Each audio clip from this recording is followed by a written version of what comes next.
So this is the 22nd talk in this collection called Reading the Natural Mind. And this was first published in the book Bodhinyana, and it was an informal talk given to a group of newly ordained monks after the evening chanting in the middle of the Rains Retreat, 1978.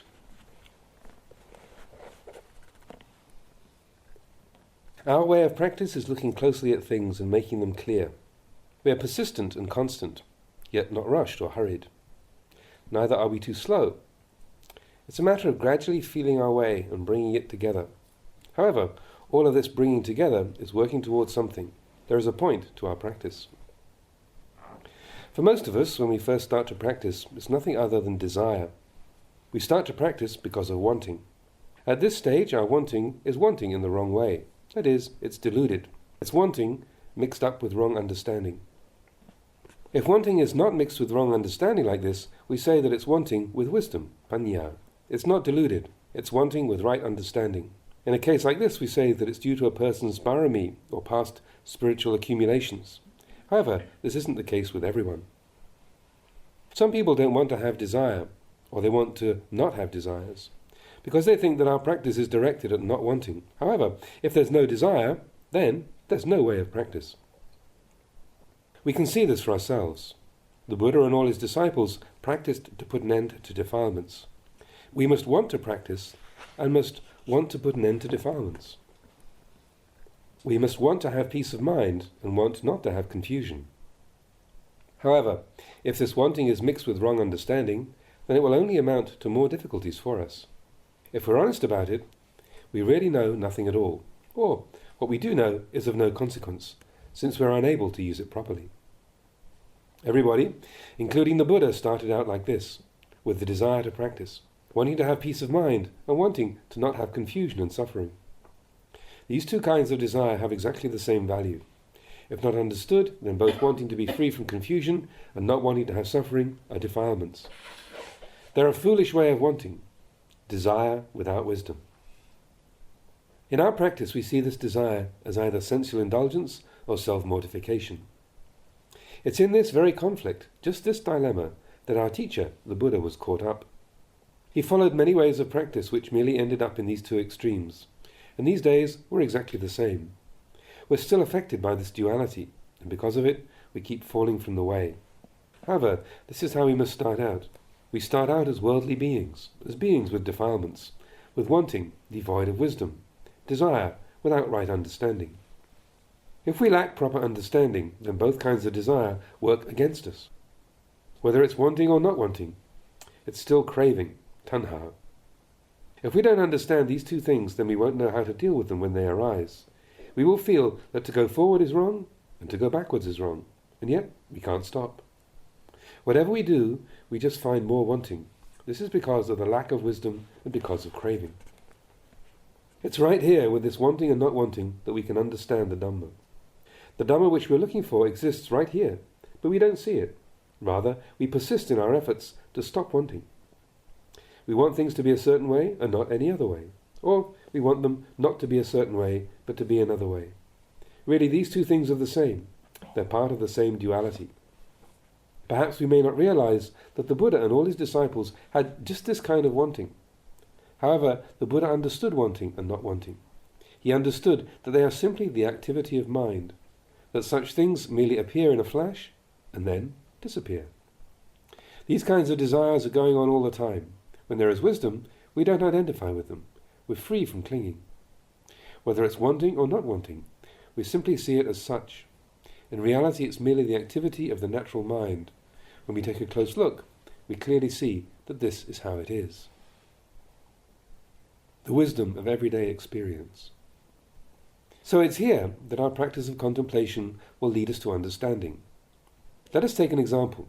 The example of a fisherman pulling in his net with a big fish in it. How do you think he feels about pulling it in? If he's afraid that the fish will escape, he'll be rushed and start to struggle with the net, grabbing it and tugging at it. Before he knows it, the big fish has escaped. He was trying too hard. In the olden days, they would talk like this. They taught that we should do it gradually, carefully gathering it in without losing it. This is how it is in our practice. We gradually feel our way with it, carefully gathering it in without losing it. Sometimes it happens that we don't feel like doing it. Maybe we don't want to look, or maybe we don't want to know. But we keep on with it. We continue feeling for it. This is practice. If we feel like doing it, we do it. If we don't feel like doing it, we do it just the same. We just keep doing it. If we are enthusiastic about our practice, the power of our faith will give energy to what we're doing. But at this stage, we are still without wisdom. Even though we're very energetic, we will not derive much benefit from our practice. We may continue with it for a long time, and then a feeling arises that we aren't going to find the way.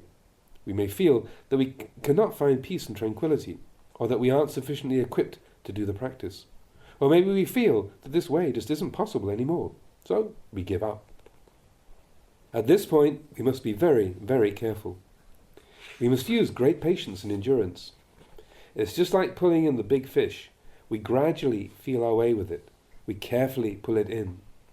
The struggle won't be too difficult, so without stopping, we continue pulling it in. Eventually, after some time, the fish becomes tired and stops fighting, and we're able to catch it easily. Usually, this is how it happens. We practice gradually, gathering it together. It's in this manner that we do our contemplation. If we don't have any particular knowledge or learning in the theoretical aspects of the teachings, we contemplate according to our everyday experience. We use the knowledge which we already have, the knowledge derived from our everyday experience. This kind of knowledge is natural to the mind. Actually, whether we study about it or not, we have the reality of the mind right here already. The mind is the mind, whether we've learned about it or not. This is why we say that whether the Buddha was born in the world or not, everything is the way it is. Everything already exists according to its own nature. This natural condition doesn't change, nor does it go anywhere. It's just this way. This is called Satya-dhamma, the true reality. However, if we don't understand about this Satya-dhamma, we won't be able to recognize it. So we practice contemplation in this way. If we aren't particularly skilled in scripture, we take the mind itself to study and read. Continually we contemplate and understand regarding the nature. Continually we contemplate, literally talk with ourselves, and understand regarding the nature of the mind will gradually arise. We don't have to force anything. Until we are able to stop our mind, until we reach tranquility, the mind will just continue as before. It's for this reason that the teacher says, just keep on doing it, just keep on with the practice. Maybe we think, if I don't yet understand, how can I do it? Until we're able to practice properly, wisdom doesn't arise. So we just say, keep on with it. If we practice without stopping, we'll begin to think about what we're doing. We'll start to consider our practice. Nothing happens immediately, so in the beginning, we can't see any results from our practice. This is like the example I've often given to you of the man who tries to make a fire by rubbing two sticks of wood together. He says to himself, they say there's fire here, and he begins rubbing energetically. He's very impetuous. He rubs on, but his impatience doesn't end. He keeps wanting to have that fire, but the fire doesn't come, so he stops to rest for a while. He starts again, but the going is slow, so he rests again. By then, the heat has disappeared. He didn't keep at it long enough. He rubs and rubs until he tires, and then he stops altogether. Not only is he tired, but he becomes more and more discouraged until he gives up completely. There's no fire here. Actually, he was doing the work, but there wasn't enough heat to start a fire. The fire was there all the time, but he didn't carry on to the end. This sort of experience causes the meditator to get discouraged in his practice, so he restlessly changes from one practice to another. And this sort of experience is also similar to our own practice. It's the same for everybody. Why? Because we are still grounded in defilements. The Buddha had defilements also, but he had a lot of wisdom in this respect. While still worldlings, the Buddha and the Arahants were just the same as us. If we are still worldlings, then we don't think correctly. Thus, when wanting arises, we don't see it. And when not wanting arises, we don't see it. Sometimes we feel stirred up, sometimes we feel contented. When we have not wanting, we have a kind of contentment, but we also have a kind of confusion. When we have wanting, This can be contentment and confusion of another kind. It's all intermixed in this way. Knowing oneself and knowing others. The Buddha taught us to contemplate our body. For example, hair of the head, hair of the body, nails, teeth, skin. It's all body. Take a look. We're told to investigate right here. If we don't see these things clearly, as they are in ourselves, we won't understand regarding other people. We won't see others clearly, nor will we see ourselves. However, if we do understand and see clearly the nature of our own bodies, our doubts and wonderings regarding others will disappear. This is because body and mind, rupa and nama, are the same for everybody. It isn't necessary to go and examine all the bodies in the world, since we know that they are the same as us. We are the same as them. If we have this kind of understanding, then our burden becomes lighter. Without this kind of understanding, all we do is develop a heavier burden. In order to know about others, we would have to go and examine everybody in the entire world. That would be very difficult. We would soon become discouraged. Our Vinaya is similar to this. When we look at our Vinaya, we feel that it's very difficult. We must keep every rule, study every rule, review our practice with every rule. If we just think about it, we think, oh, it's impossible.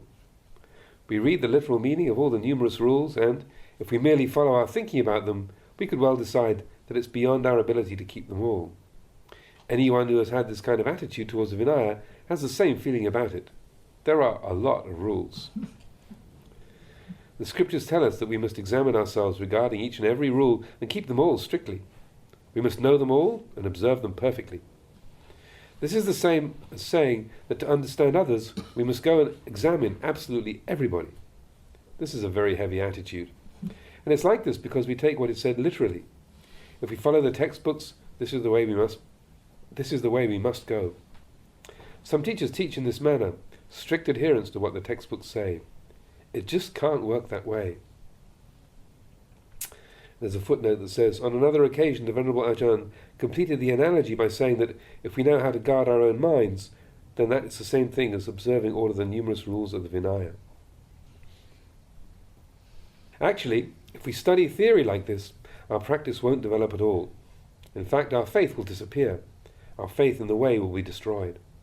This is because we haven't yet understood.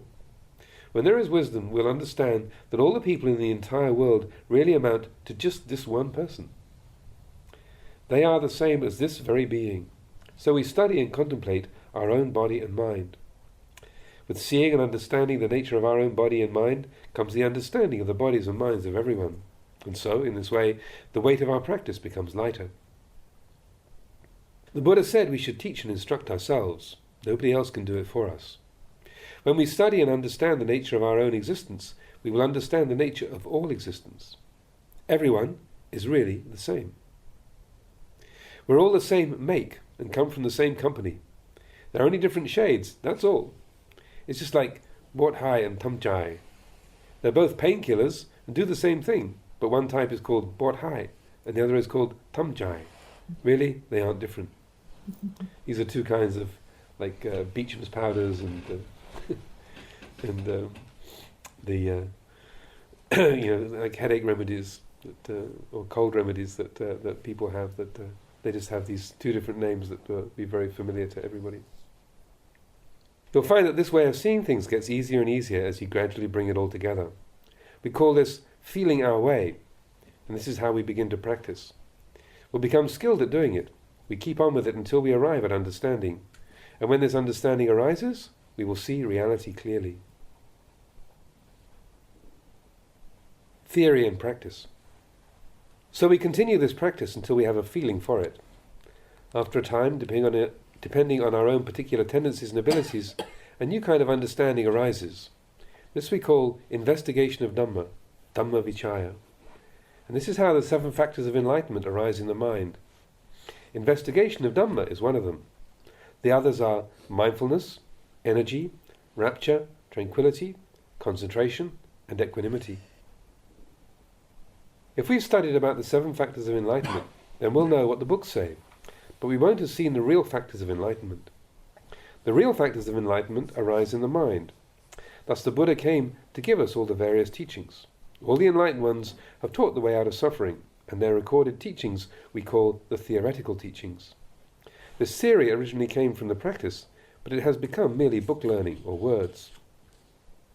The real factors of enlightenment have disappeared because we don't know them within ourselves. We don't see them within our own minds. If they arise out of practice. If they arise out of practice, then they are factors leading to the enlightenment of the Dhamma, and we can use them. We can use their arising as an indication that our practice is correct. If we're not practicing rightly, such things will not appear. If we practice in the right way, we can see Dhamma.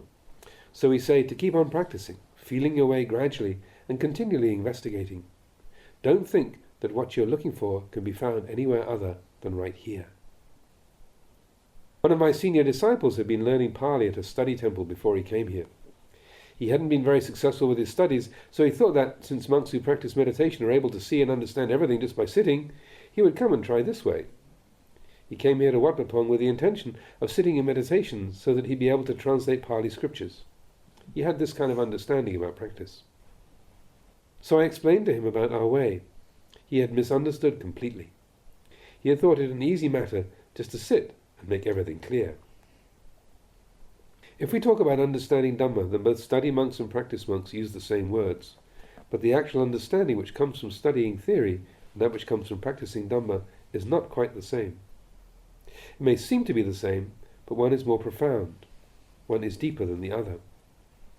The kind of understanding which comes from practice leads to surrender, to giving up. Until there is complete surrender, we persevere. We persevere in our contemplation. If desires or anger and dislike arise in our mind, we aren't indifferent to them. We don't just leave them, but rather take them and investigate to see how and from where they arise. If moods are already in our mind, then we contemplate and see how they work against us. We see them clearly and understand the difficulties we cause ourselves by believing and following them. This kind of understanding is not found anywhere other than in your own pure mind. It's because of this that those who study theory and those who practice meditation misunderstand each other. Usually those who emphasize study say such things as, monks who only practice meditation just follow their own opinions. They have no basis in the teaching. Actually, in one sense, these two ways of study and practice are exactly the same thing. It can help us to understand if we think of it like the front and the back of our hand. If we put our hand out, it seems as if the back of the hand has disappeared. Actually, the back of the hand hasn't disappeared, it's just hidden underneath. When we say that we can't see it, it doesn't mean that it's disappeared completely, it just means that it's hidden underneath. When we turn our hand over, the same thing happens to the palm of the hand. It doesn't go anywhere, it's merely hidden underneath. We should keep this in mind when we consider practice. If we think that it has disappeared, we'll go off to study, hoping to get results. But it doesn't matter how much you study about Dhamma, you'll never understand because you won't know in accordance with truth. If we do understand the real nature of Dhamma, then it becomes letting go. This is surrender, removing attachment, upadana, not clinging anymore.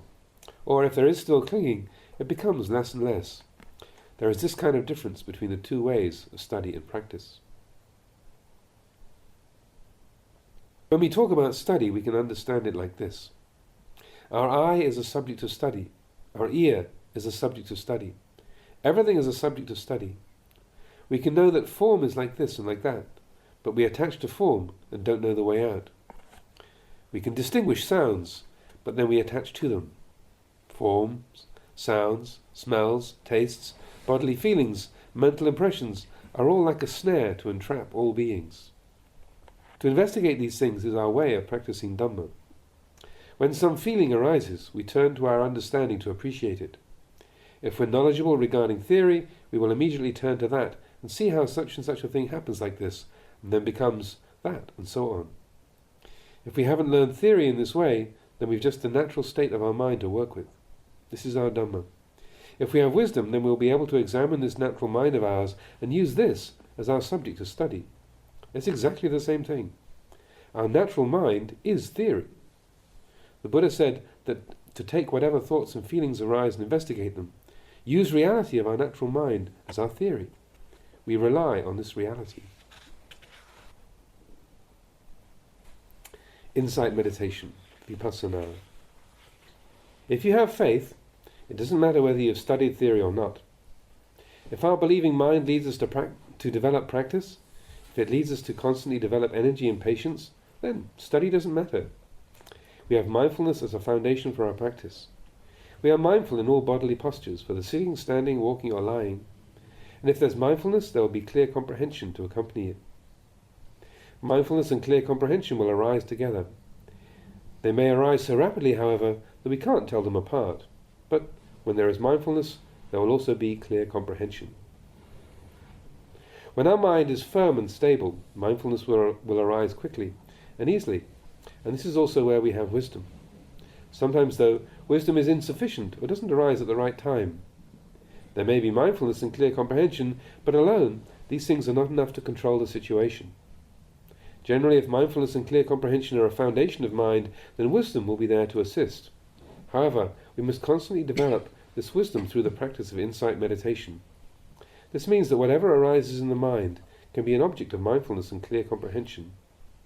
But we must see according to anicca, dukkha, anatta.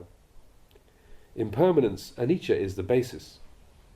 Dukkha refers to the quality of unsatisfactoriness, and anatta says that it is without individual entity. We see that it's simply a sensation that has arisen, that it has no self, no entity, and that it disappears of its own accord. Just that.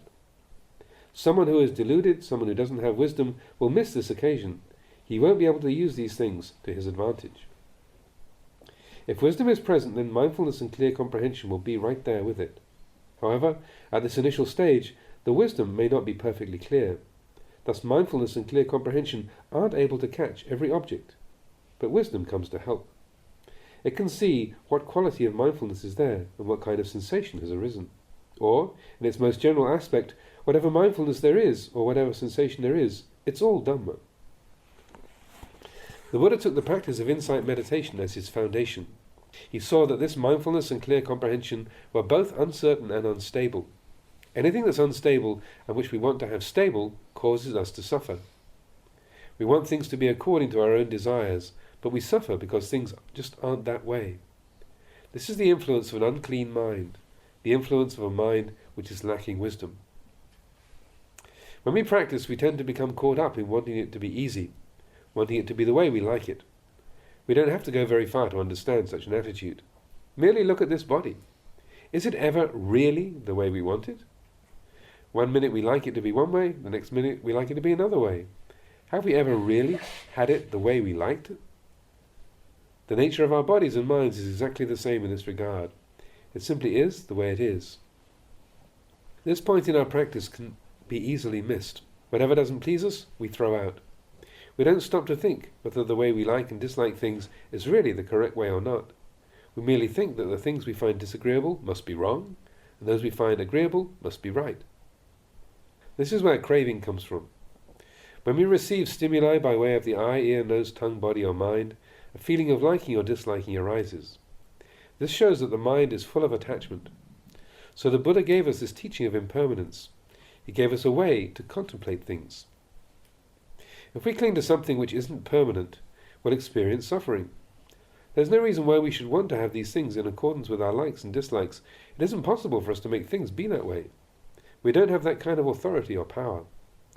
Regardless of how we may like things to be, everything is already the way it is.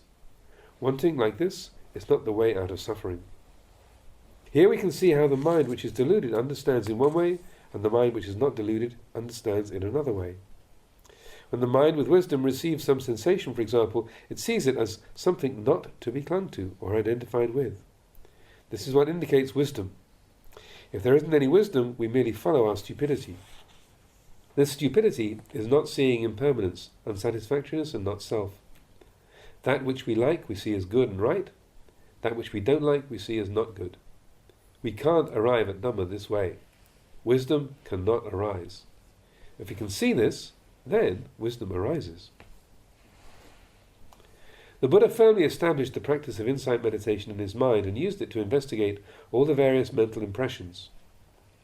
Whatever arose in his mind he investigated like this. Even though we like it, it's uncertain. It's suffering because these things which are constantly rising and falling don't follow the influence of our minds. All these things are not a being or a self. They don't belong to us. The Buddha taught us to see them just as they are. We stand on this principle in our practice. We understand then that we aren't able to just bring about various moods as we wish. Both good moods and bad moods are not going to come up. Some of them are helpful and some of them are not. If we don't understand correctly regarding these things, we won't be able to judge correctly. Rather, we'll go running after craving, running after following our desire. Sometimes we feel happy, sometimes we feel sad, but this is natural. Sometimes we'll feel pleased, other times disappointed. What we like, we hold as good. What we don't like, we hold as bad. In this way, we separate ourselves further and further from Dhamma. When this happens, we aren't able to understand or recognize Dhamma, and thus we become confused. Desires increase because our minds have nothing but delusion. This is how we talk about the mind. It isn't necessary to go far away from ourselves to find understanding. We simply see that these states of mind aren't permanent. We see that they are unsatisfactory and that they aren't a permanent self. If we continue to develop our practice in this way, we call it the practice of vipassana, or insight meditation. We say that it is recognizing the contents of our mind, and in this way, we develop wisdom. Samatha, or calm meditation. Our practice of samatha is like this. We establish the practice of mindfulness on the in and out breath, for example, as a foundation or means of controlling the mind. By having the mind follow the flow of the breath, it becomes steadfast, calm and still. This practice of calming the mind is called samatha meditation. It's necessary to do a lot of this kind of practice because the mind is full of many disturbances. It's very confused. We can't say how many years or how many lives it's been this way. If we sit and contemplate, we'll see that there's a lot that doesn't conduce to peace and calm, and a lot that leads to confusion. For this reason, the Buddha taught that we must find a meditation subject which is suitable to our particular tendencies, a way of practice which is right for our character. For example, going over the parts of the body, hair of the head, hair of the body, nails, teeth and skin can be very calming. The mind can become very peaceful from this practice. If contemplating these 5 things leads to calm, it's because they are appropriate objects for contemplation according to our tendencies. Whatever we find to be appropriate in this way, we can consider to be our practice and use it to subdue the defilements. Another example is the recollection of death. For those who still have strong greed, aversion and delusion, and find them difficult to contain, it's useful to take this subject of personal death as a meditation. We'll come to see that everybody has to die, whether rich or poor. We'll see both good and evil people die. Everybody must die. When we develop this practice, we find that an attitude of dispassion arises. The more we practice, the easier our sitting produces calm. This is because it's a suitable and appropriate practice for us. If this practice of calm meditation is not agreeable to our particular tendencies, it won't produce this attitude of dispassion. If the object is truly suited to us, we'll find it arising regularly, without great difficulty, and we'll find ourselves thinking about it often. We can see an example of this in our everyday lives. When lay people bring trays of many different types of food to offer to the monks, we taste them all and see which we like. When we've tried each one, we can tell which is most agreeable to us. This is just an example. That which we find agreeable to our taste, we'll eat. We won't bother about the other various dishes. The practice of concentrating our attention on the in and out breaths is an example of a type of meditation which is suitable for us all. It seems that when we go around doing various different practices, we don't feel so good. But as soon as we sit and observe our breath, we have a good feeling. We can see it clearly. There's no need to go looking far away. We can use what's close to us, and this will be better for us. Just watch the breath. It comes in and goes out and in. We watch it like this. For a long time we keep watching our breathing in and out, and slowly our mind settles. Other activity will arise, but we feel like it is distant from us. Just like when we live apart from each other and don't feel so close anymore. We don't have that same strong contact anymore, or perhaps no contact at all. When we have a feeling for this practice of mindfulness of breathing, it becomes easier. If we keep on with this practice, we gain experience and become skilled at knowing the nature of the breath. We'll know what it's like when it's long and what it's like when it's short. We can talk about the food of the breath. While sitting or walking, we breathe. While sleeping, we breathe. While awake, we breathe. If we don't breathe, then we die. If we think about it, we see that we exist only with the help of food. If we don't eat ordinary food for 10 minutes, an hour, or even a day, it doesn't matter. This is a coarse kind of food. However, if we don't breathe, even for a short time, we'll die. If we don't breathe for 5 or 10 minutes, we'll be dead. Try it. One who is practicing mindfulness and breathing should have this kind of understanding. The knowledge that comes from this practice is indeed wonderful. If we don't contemplate, then we won't see the breath as food. But actually, we are eating air all the time. In, out, all the time. Also, you'll find that the more you contemplate in this way, the greater the benefits derived from the practice, and the more delicate the breath becomes. It may even happen that the breath stops. It appears as if we aren't breathing at all. Actually, the breath is passing through the pores of the skin. This is called the delicate breath. When our mind is perfectly calm, normal breathing can cease in this way. We need not be at all startled or afraid. If there's no breathing, what should we do? Just know it. Know that there's no breathing. That's all. This is the right practice here. Here we're talking about the way of samatha practice, the practice of developing calm. If the object which we are using is right and appropriate for us, it will lead to this kind of experience. This is the beginning, but there is enough in this practice to take us all the way, or at least to where we can see clearly and continue in strong faith. If we keep on with contemplation in this manner, energy will come to us.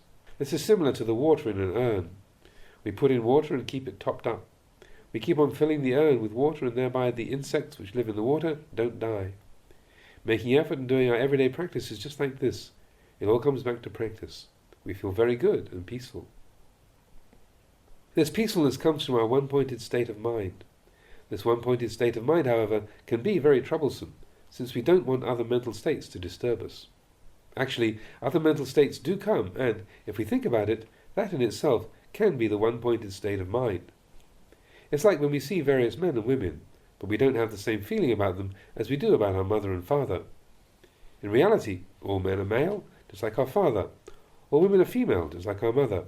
But we don't have the same feeling about them. We feel that our parents are more important. They hold greater value for us. This is how it should be with our one-pointed state of mind. We should have the same attitude towards it as we would have towards our own mother and father. All other activity which arises we appreciate in the same way as we feel towards men and women in general. We don't stop seeing them, we simply acknowledge their presence and don't ascribe to them the same value as our parents.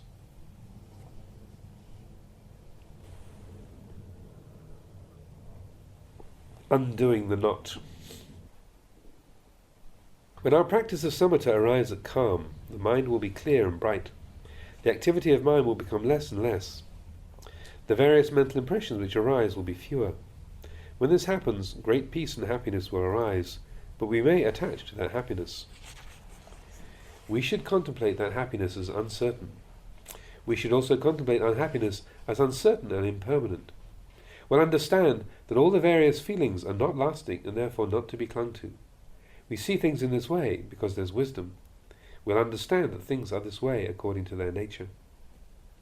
If we have this kind of understanding, it's like taking hold of one strand of a rope which makes up a knot. If we pull it in the right direction, the knot will loosen and begin to untangle. It will no longer be so tight or so tense. This is similar to understanding that it doesn't always have to be this way. Before, we felt that things would always be the way they were, and in so doing, we pulled the knot tighter and tighter. This tightness is suffering. Living that way is very tense. So we loosen the knot a little and relax. Why do we loosen it?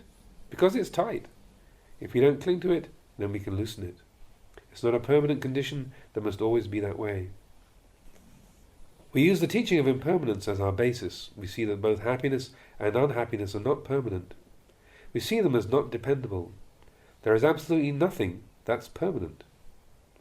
With this kind of understanding, we gradually stop believing in the various moods and feelings which come up in the mind.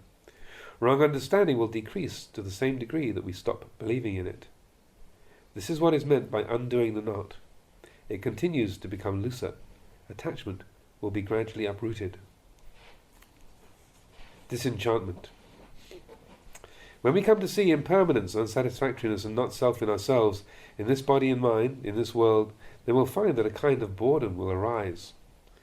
This isn't the everyday boredom that makes us feel like not wanting to know or see or say anything, or not wanting to have anything to do with anybody at all. That isn't real boredom. It still has attachment. We still don't understand. We still have feelings of envy and resentment, and are still clinging to the things which cause us suffering. The kind of boredom which the Buddha talked about is a condition without anger or lust. It arises out of seeing everything as impermanent. When pleasant feeling arises in our mind, we see that it isn't lasting. This is the kind of boredom that we have. We call it nibbida, or disenchantment. That means it's far from sensual craving and passion. We see nothing as being worthy of desire. Whether or not things accord with our likes and dislikes doesn't matter to us. We don't identify with them. We don't give them any special value. Practicing like this, we don't give things reason to cause us difficulty. We have seen suffering, and we've seen that identifying with moods cannot give rise to any real happiness. It causes clinging to happiness and unhappiness, and clinging to liking and disliking, which is in itself the cause of suffering. When we are still clinging like this, we don't have an even-minded attitude towards things. Some states of minds we like, and others we dislike. If we're still liking and disliking, then both happiness and unhappiness are suffering. It's like this kind of attachment which causes suffering. The Buddha taught that whatever causes us suffering is in itself unsatisfactory. The Four Noble Truths. Hence we understand that the Buddha's teaching is to know suffering and to know what causes it to arise. Further, we should know freedom from suffering and the way of practice which leads to freedom. He taught us to know just these four things. When we understand these four things, we'll be able to recognize suffering when it arises, and we'll know that it has a cause. We'll know that it didn't just drift in. When we wish to be free from this suffering, we'll be able to eliminate its cause. Why do we have this feeling of suffering, this feeling of unsatisfactoriness? We'll see that it's because we are clinging to our various likes and dislikes. We come to know that we are suffering because of our own actions. We suffer because we ascribe value to things. So we say, no suffering, know the cause of suffering, know freedom from suffering, and know the way to this freedom. When we know about suffering, we keep untangling the knot, but we must be sure to untangle it by pulling it in the right direction. That is to say, we must know that this is how things are. Attachment will be torn out. This is the practice which puts an end to our suffering. Know suffering, know the cause of suffering, know freedom from suffering, and know the path which leads out of suffering. This is Magga. It goes like this: right view, right thought, right speech, right action, right livelihood, right effort, right mindfulness, right concentration. When we have the right understanding regarding these things, then we have the path. These things can put an end to suffering. They lead us to morality, concentration, and wisdom, sila, samadhi, and panya. We must clearly understand these four things. We must want to understand. We must want to see these things in terms of reality. When we see these four things, we call this Satya-dhamma. Whether we look inside or in front or to the right or left, all we see is Satya-dhamma. We simply see that everything is the way it is.